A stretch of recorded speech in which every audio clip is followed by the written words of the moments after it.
Weekend 1 of the Modern Warfare 4 beta is now over, and with Weekend 2 on the horizon, strangely, there's actually a lot more to look out for that shifts a bit of the overall vibe for the gameplay experience. For some, there's quite a bit of stuff that will be a nice break from the grinder that Weekend 1 may have turned out to be in the 6v6 format, while for others, it may not strike as much a chord with them. But wherever you fall on that spectrum, Weekend 2 offers up some franchise firsts and new opportunities. Drop your thoughts down below, drop a like if you guys enjoy the video, and make sure to subscribe for more Modern Warfare 4 and other FPS coverage.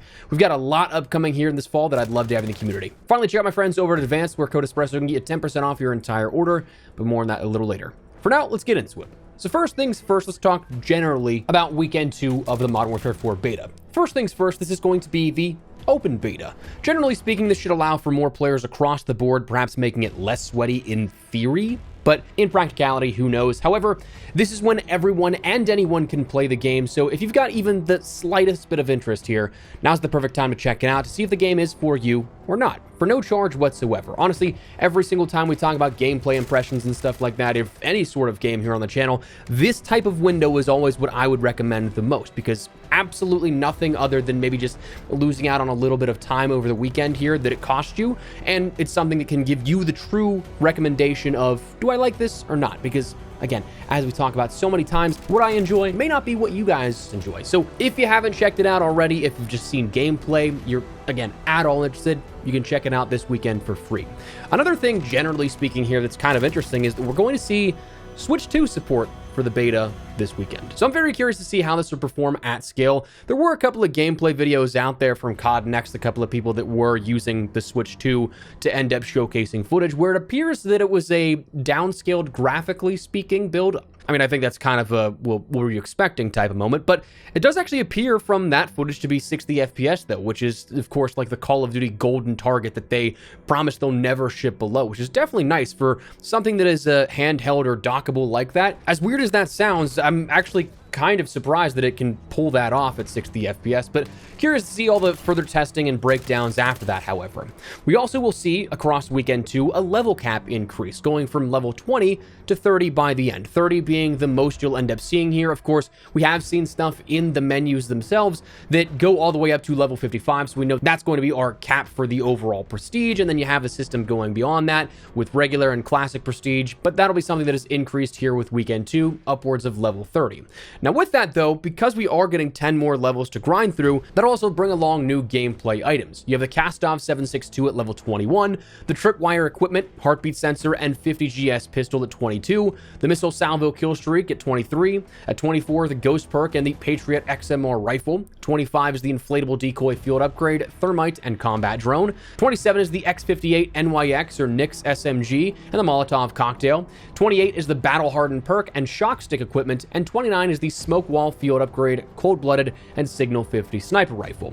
Now, you will end up getting things in those blank periods of 26 and 30 as well, but those just being new rank-related rewards. The field tested spray you'll end up earning at level 23 of the beta. At 26, you'll get the beta rights loading screen, and at level 30 is the beta forged Han 86 blueprint. So those, of course, then carrying over into the full launch of the game and stuff you keep in perpetuity, but stuff you have to hit this upcoming weekend to end up earning.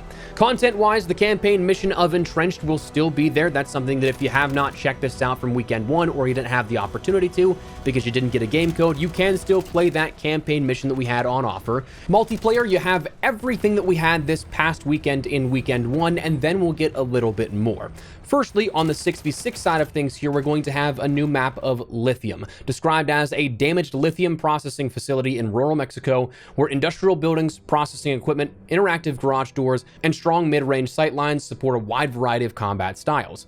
Additional details include that its mid-range sightlines dominate Lithium, making it a great map for assault rifles, LMGs, and marksman rifles, and you can press the buttons by the garage doors to toggle them, open and partially shut them, where in a shut position, there's just enough room to slide underneath, but otherwise you can open them up for a full sightline there.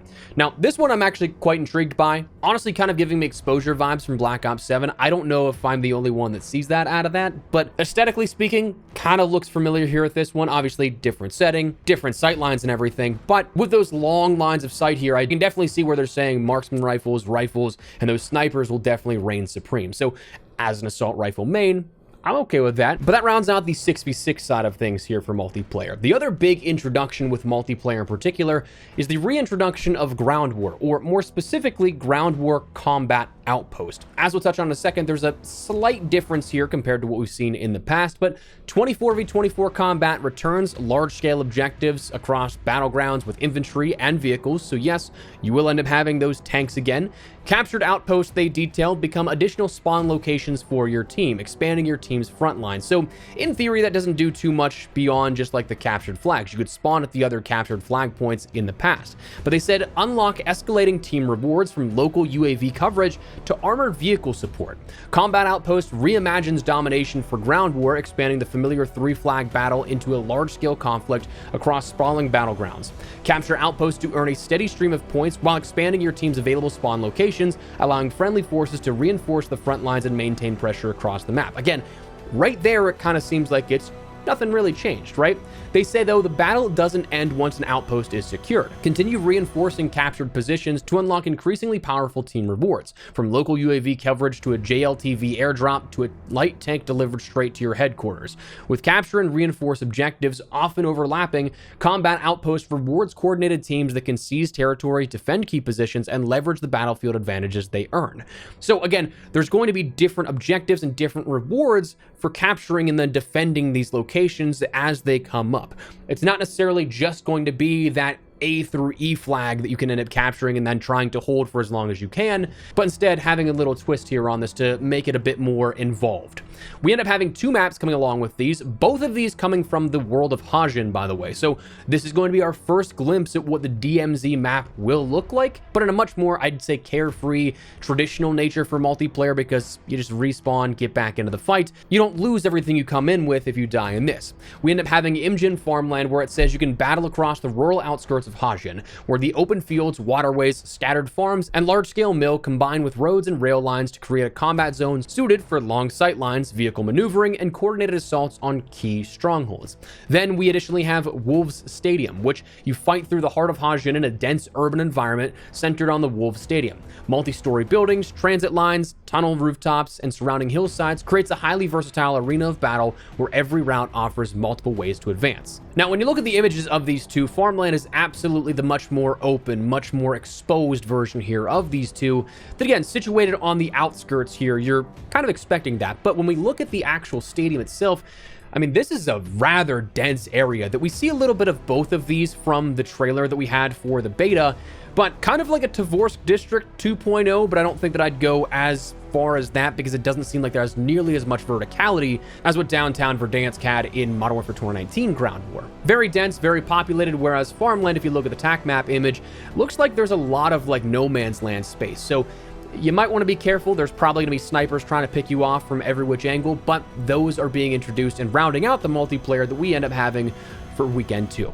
Now, the other thing that, again, we talked about for Franchise First, not just being a new platform in the Switch 2, but also Warzone is being introduced into this beta here at this point, where we're going to have a new Resurgence map coming with Season 1, but playable in Weekend 2 here. Zodiac is a 44-player new map here at this that features a variety of different locations. You have the POIs of Admin, Solar, Old Mines, Dispatch, Trackline, Depot, Furnace, R&D, Sentinel, and Cooling, situated a little bit on, honestly, a little bit of everywhere in terms of geography. You have some water play in the southeast. You end up having what looks to be more forestry, wooded areas in the old mines, then the dense urban nature of the track line through admin and all that. So you're going to be getting a lot of variety here in what that gameplay can offer. Now, personally speaking, haven't been too keen on Warzone the last couple of years, just hasn't really been my thing, been burnt out, but I am looking forward to seeing what this can bring along. It does look to at least have a pop of life, which historically speaking, Infinity Ward maps sometimes lack, so nice to see that here. I'm definitely going to be jumping in with my squad. How long I last, who knows? One other side note, though, is that it is mentioned that it's the DRC weapons manufacturing, which, returning in lore for Modern Warfare 4, the easiest connection you can think of here at this is, of course, the DRC Zone 1 map from Modern Warfare 2, but more importantly, to me at least, the DRC connection in DMZ. Building 21 in particular. So a prevailing theory is that this map could be coming to DMZ at some point, perhaps as Ashika and Vondel both did throughout the life of Modern Warfare 2, utilizing multiple formats for each of the maps introduced, but we'll have to wait and see. One other thing to note is that this also is likely only going to utilize Modern Warfare 4 weaponry. So while I don't think that I've seen that confirmed nor denied, with this being a part of the beta build and not necessarily the Warzone side of things here, might just be a way to test out some of the new weaponry in the beta in a Warzone capacity. Other than that, it was mentioned like overall that before the open beta begins that we'll see more details about upcoming changes to spawns, the time to kill, and movement, but unfortunately, the big elephant in the room of, well, matchmaking still is being just conveniently overlooked, neglected, if you will.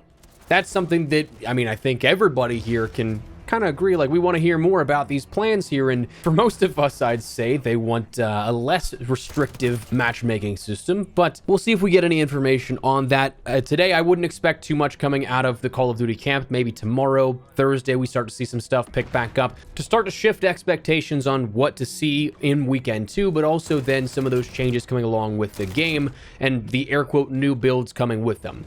So that right now is what we know of Weekend 2, and if there's anything else that could be a surprise, maybe not. There are some things that we'll probably talk about, I think, in tomorrow's video pertaining to DMZ that is certainly interesting to me. Maybe we see that for Weekend 2, but I'm not necessarily getting my hopes up for that one just yet. But again, we'll talk about that more in the next video.